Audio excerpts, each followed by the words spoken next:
আকাশবাণী কলকাতা। স্থানীয় সংবাদ পড়ছে ধৃতি সেন শর্মা।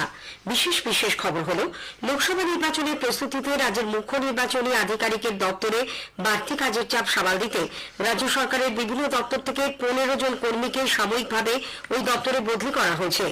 রাজ্যে প্রথম দফা নির্বাচনের জন্য মনোনয়ন জমা দেওয়ার কাজ চলেছে। এই পর্যায়ে 3 জেলার জন্য 6 জন পর্যবেক্ষক রাজ্যে আসবেন 25 মার্চ।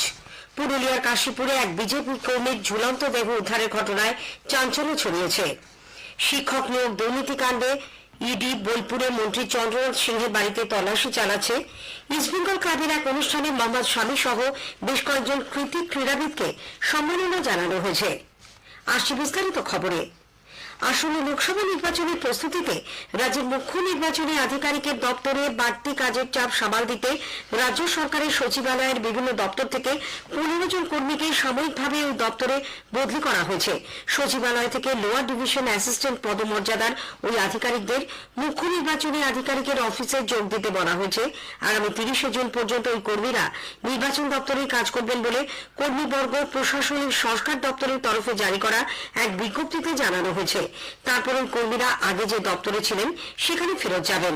তবে এই সময় বদলি হওয়া কর্মীরা তাদের বেতনের টাকা যে অফিসগুলি থেকে তারা বদলি হয়েছিলেন সেখান থেকেই পাবেন। রাজ্যে লোকসভা নির্বাচনের প্রথম দফা ভোটের জন্য মনোনয়নপত্র জমা দেওয়ার কাজ চলেছে। এই পর্বে কোচবিহার, আলিপুরদুয়ার ও জলপাইগুড়ি এই 3 আসনে ভোট নেওয়া হবে 19 এপ্রিল। 27 মার্চ পর্যন্ত মনোনয়নপত্র দাখিল করা যাবে। কোচবিহারে এ পর্যন্ত 4টি মনোনয়ন জমা পড়েছে। এর মধ্যে ফরওয়ার্ড ব্লক প্রার্থী নীতিশ চন্দ্র রায় আজ প্রার্থীপদ দাখিল করেন। বিজেপি প্রার্থী কেন্দ্রীয় স্বরাষ্ট্র প্রতিমন্ত্রী নিশীথ প্রামাণিক মনোনয়ন জমা দেন গতকাল। এছাড়া এসইউসিআই এবং এক নির্দল প্রার্থীও মনোনয়ন পেশ করেছেন। আলিপুরদুয়ারে এখনো কোনো মনোনয়ন জমা পড়েনি। জলপাইগুড়ি সংরক্ষিত কেন্দ্রে তৃণমূল কংগ্রেস প্রার্থী নির্মল চন্দ্র রায় এবং বাম প্রার্থী দেবরাজ বর্মন আজ মনোনয়ন জমা দেন। বহুজন সমাজ পার্টির প্রার্থী আগে মনোনয়ন পেশ করেছেন।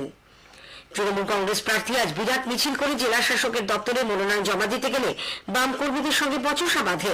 বামেদের অভিযোগ, শাসক দলকে মিছিল নিয়ে ঢোকার অনুমতি দেওয়া হলেও পুলিশ বাম কর্মীদের অনেক আগেই আটকে দেয়।